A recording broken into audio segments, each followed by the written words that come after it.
ওরা কেন কোরআনকে পুড়িয়ে দেয়? কারণ কোরআন বিরুদ্ধে কথা বলছে, কোরআন এই সুদের বিরুদ্ধে কথা বলছে, কোরআন জেনার বিরুদ্ধে কথা বলছে, কোরআন এইসব করাপশনের এগেনস্টে কথা বলছে। এবং কোরআন বলছে যাররা পরিমাণ জুলুম যদি কেউ কারো উপর করে তারও শাস্তি তাকে ভোগ করতে হবে। একজন মানুষ বা একটা জাতি যদি অন্য কোনো জাতির উপর সামান্য জুলুমও করে, সেই শাস্তি আল্লাহ পাক তাকে ভোগ করাবেন কি করাবেন না? এবং সারা বিশ্বের দিকে তাকিয়ে দেখেন যে সারা বিশ্বের প্রত্যেকটা সেক্টরে তাদের জুলুম চলছে কি চলছে না? চলছে কি না? এই কারণেই তারা কোরআনের বিরুদ্ধে এত ক্ষোভ। তো এই বিষয়টা কি সারা বিশ্বে এখন হাইলাইটেড ইস্যু না? সারা বিশ্বে এই বিষয়টা নিয়ে খুব কথাবার্তা হচ্ছে না? এটাকে আমরা বলি ব্লাসফেমি, অর্থাৎ ধর্ম এবং ধর্মগ্রন্থকে অবমাননা করা। কিন্তু চিন্তা করবেন না, আল্লাহ রাব্বুল আলামিন নিজে এই কোরআন হেফাজতের দায়িত্ব নিয়েছেন।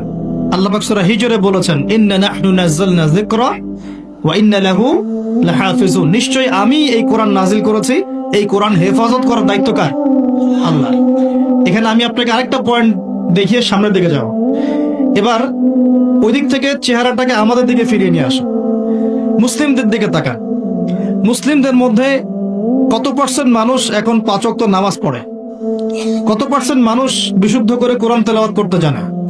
মুসলিম পরিবারগুলোর মধ্যে কত পার্সেন্ট পরিবারে ইসলামিক পর্দা চালু আছে? মুসলিমদের মধ্যে কত পার্সেন্ট মানুষ হালাল খাওয়ার চেষ্টা করে, হারাম থেকে বেঁচে থাকার চেষ্টা করে?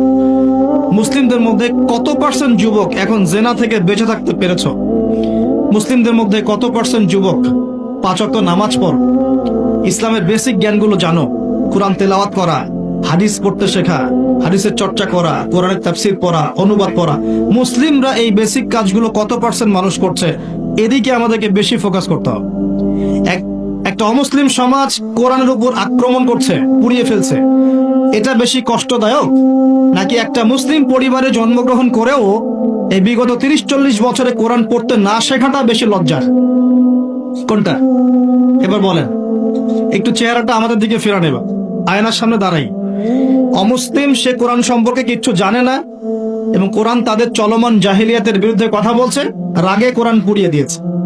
বুঝলাম কাজটা খুবই খারাপ, জঘন্য কাজ এবং নিন্দনীয়, ব্লাসফেমি। এটা সারা বিশ্বে একটা মানবতা বিরোধী অপরাধ। এই কাজটা অপরাধ কিনা?